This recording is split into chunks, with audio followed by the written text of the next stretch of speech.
Injustice will not be sustained. I am being victimized. My suspension is a means of silencing me.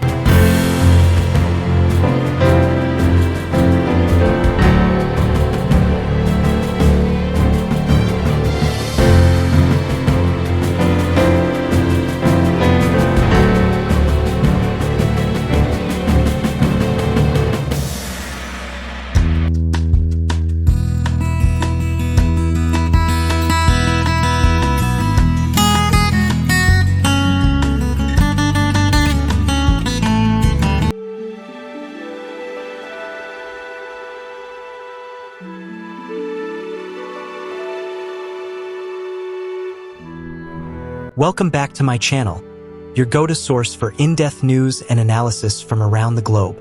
Today, we're diving into a story that has rocked Nigeria's political landscape and sent shockwaves far beyond its borders.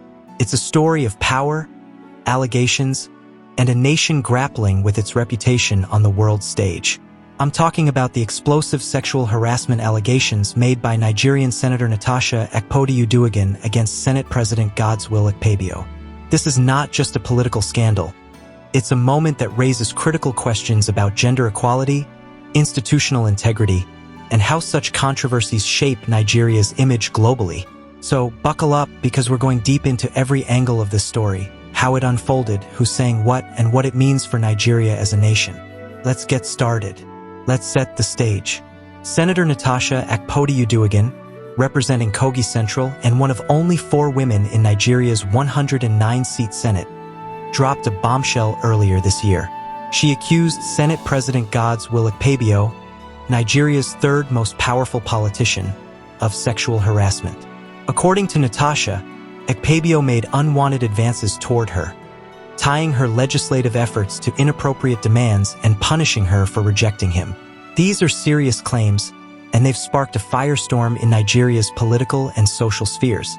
The allegations first gained traction when Natasha spoke out publicly, detailing incidents that she says began in 2023. In one account, she claimed that during a visit to Akpabio's country home with her husband, the Senate president squeezed her hand suggestively and made remarks about spending quality time together.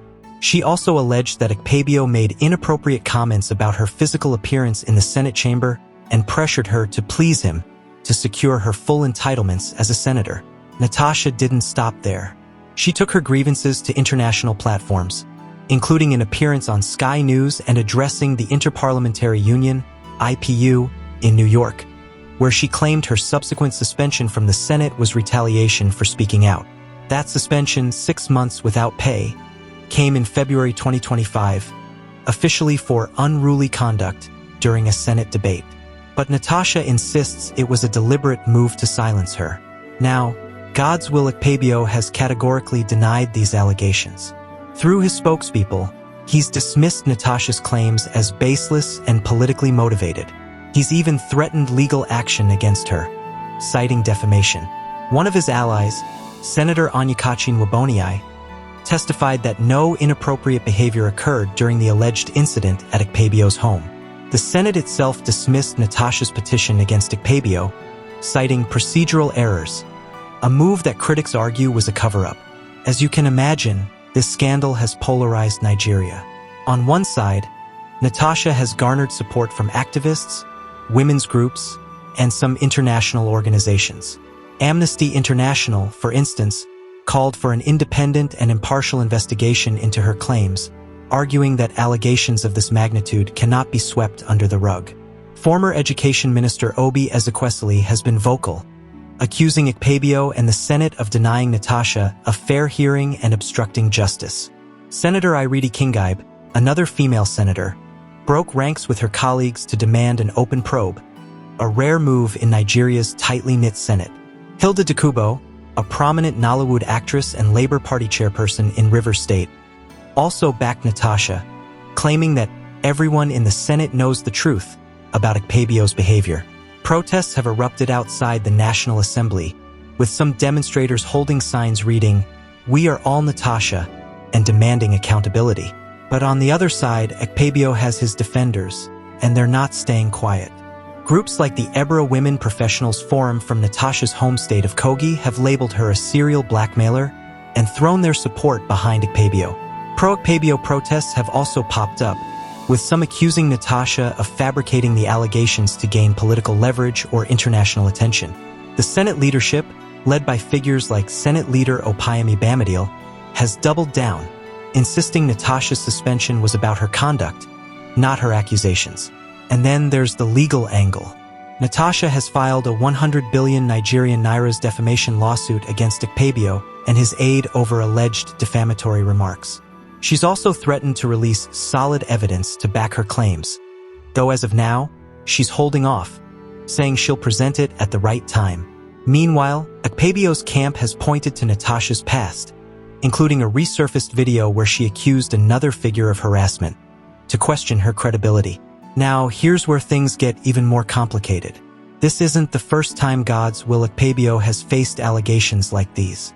Back in 2020, Dr. Joy Nuni, the former acting managing director of the Niger Delta Development Commission, accused Akpabio, then Minister of Niger Delta Affairs, of sexual harassment. Akpabio denied those claims too, and no formal charges were ever filed. But the resurfacing of that earlier accusation has added fuel to the fire, with critics arguing there's a pattern of behavior that needs addressing. Natasha herself referenced the Nuni case in her affidavit, which surfaced in March 2025. In it, she not only detailed the alleged harassment, but also accused Akpabio of abusing his position to undermine her work in the Senate. For example, she claimed he tried to take credit for a liquefied natural gas project in her constituency, approved by President Bola Ahmed Tinubu, to diminish her influence. Akpabio, for his part, is no stranger to the spotlight. A political heavyweight and member of the ruling All Progressives Congress, APC, he's known for his charisma and sometimes controversial humor. Supporters argue that his jovial nature is being misconstrued, while detractors say that's no excuse for crossing professional boundaries. Now, let's zoom out and talk about the bigger picture. How this scandal is painting Nigeria as a nation. Nigeria is Africa's most populous country, a cultural and economic powerhouse with ambitions to lead on the global stage. But stories like this, allegations of sexual harassment at the highest levels of government, followed by what many see as institutional cover-ups, can do serious damage to that image. International media outlets like the New York Times, BBC, and The Guardian have picked up this story, and their coverage hasn't been flattering. Headlines like Nigerian Senate Sexism Row Exposes Uphill Battle for Women's Rights and Senators Harassment Claims Royal Nigeria portray a country struggling with gender equality and accountability. Natasha's appearance on Sky News and her appeal to the IPU have only amplified this narrative, casting Nigeria's political space as hostile to women. This isn't just about optics. Nigeria's global reputation affects everything from foreign investment to diplomatic relations. When investors or partners see a Senate accused of silencing a female senator for speaking out, it raises questions about governance and transparency. The World Bank and other institutions often tie aid and cooperation to progress on human rights, including gender equality.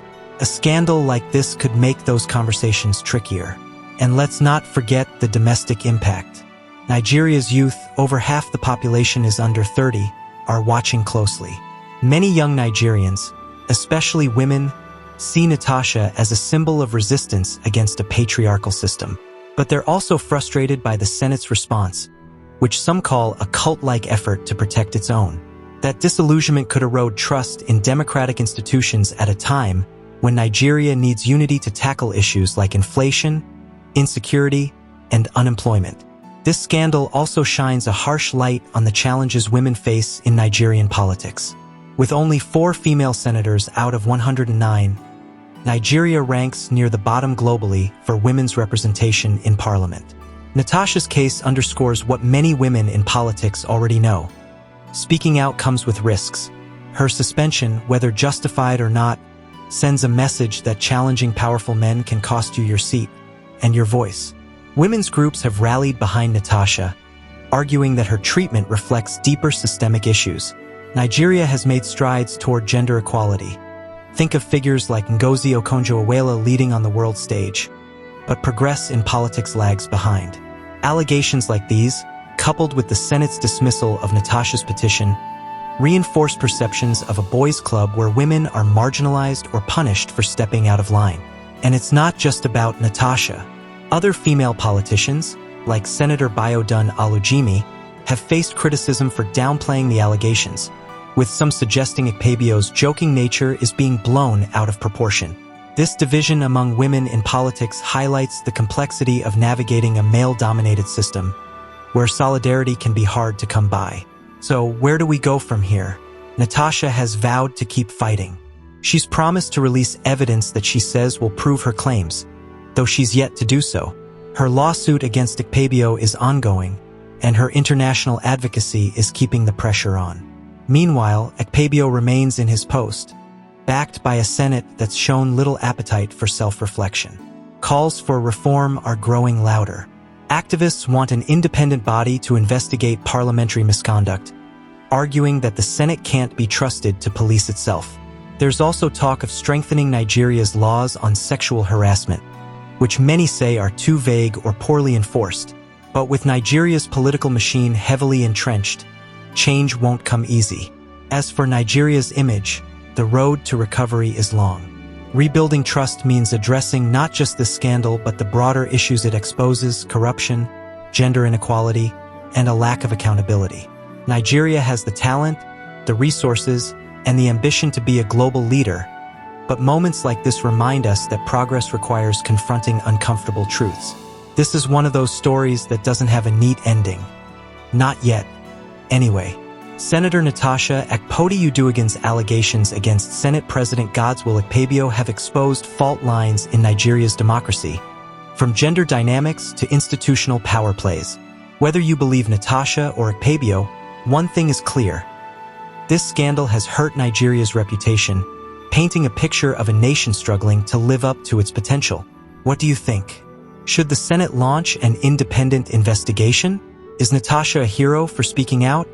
Or are her claims politically motivated? And how can Nigeria move forward from here? Drop your thoughts in the comments below. We want to hear from you. If you found this deep dive valuable, don't forget to like, subscribe, and hit that notification bell so you never miss an update. We'll be keeping a close eye on this story as it develops, so stay tuned for more. Until next time, stay out of trouble.